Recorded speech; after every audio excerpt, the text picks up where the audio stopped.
piled into dumpsters and thrown away like trash, never to be remembered again.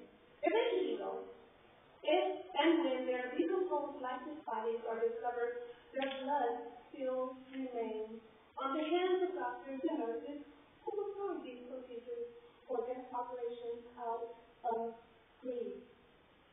The blood of these innocent unborn continues to stain and also remains in the soil of our own country, America, the land of the free and the home of the brave.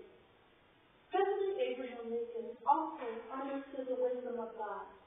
He also stated these words: "Those who deny freedom to others deserve it not for themselves, and under a just God cannot long retain it."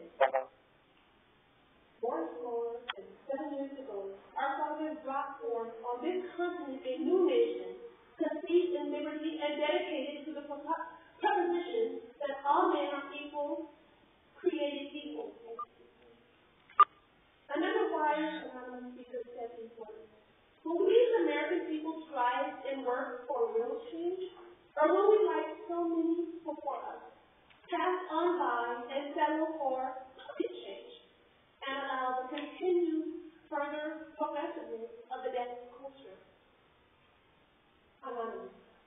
The writer Jackie Merriman is known in American history for these words: "We may now define in a more precise manner the aim of education.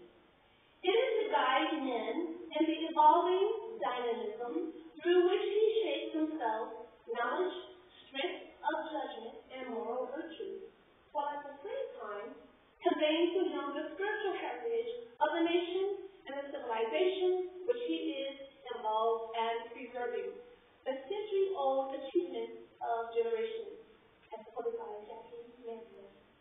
Letter from an unborn infant. I can hear their voices now talking from their mother's womb and asking us to answer their questions. Was I really free?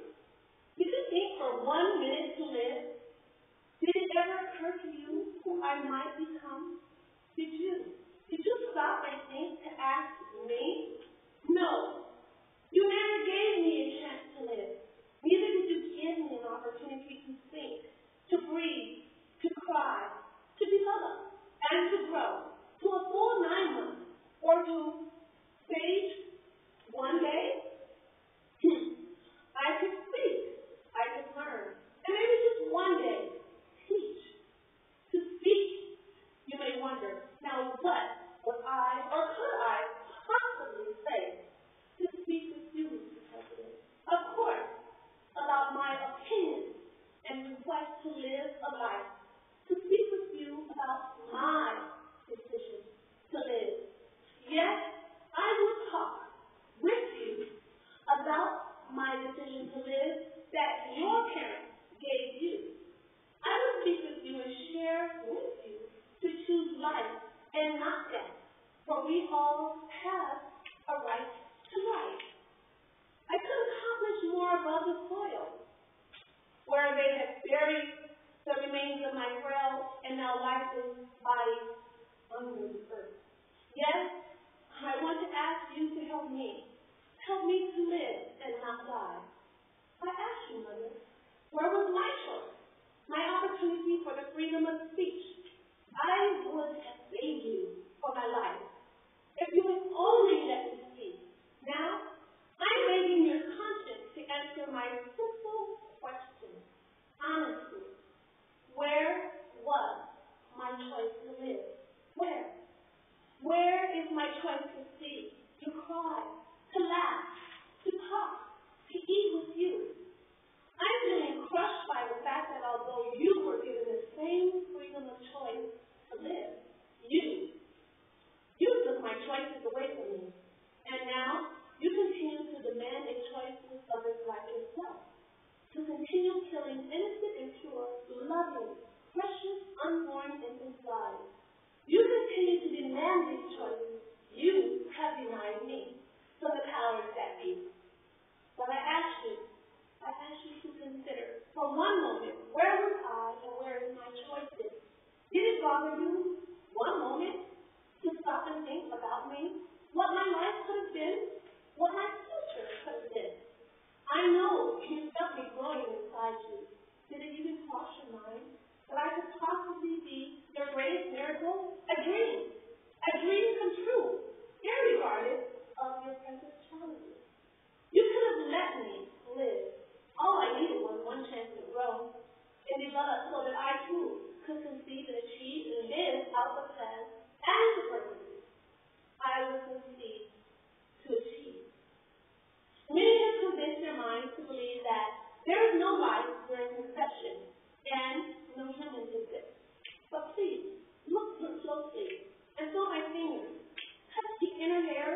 comfortable and well contented where I felt safe.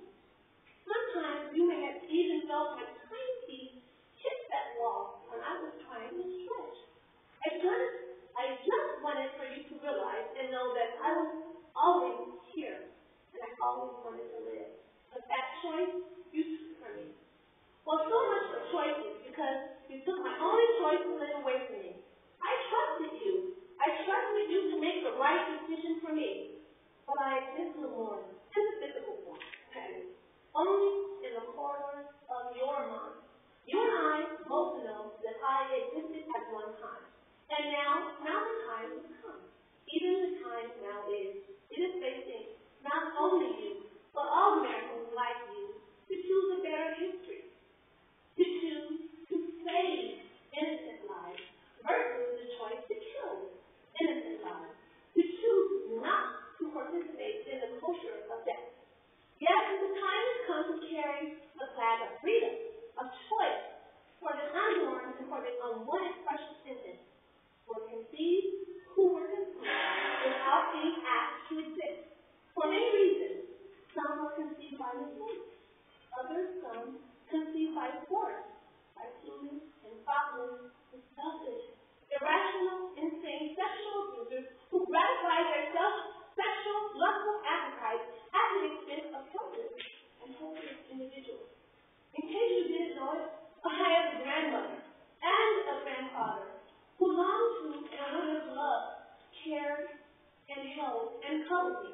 Yes, I heard their voices, and I too long to feel their presence, their special touch. But you have listened to the voices of those who violated my rights and ripped me to shreds unmercifully in desperate efforts to deny me the chance and opportunity to live. What you may not realize is that my arms, my legs, my eyes, and my hands were all harmed from my body, and all the while you agreed this was the right thing to do. How could you? I hope that you hear the millions of little voices and screams of little children who were denied the choice to live at one stroke of a pen, a nod of the head, not bothering to consider one of the New Testament verses. Thou shalt not kill. I hope and trust that now you understand the importance of promoting human lives of the innocent, unborn, and unwanted infants. We never had a choice in the decision. I'd like to hope that one day soon we shall overcome and carry forward our lives once we have been given the precious power of choice, where lies the gift of life for the tiniest innocent voiceless conceived infants.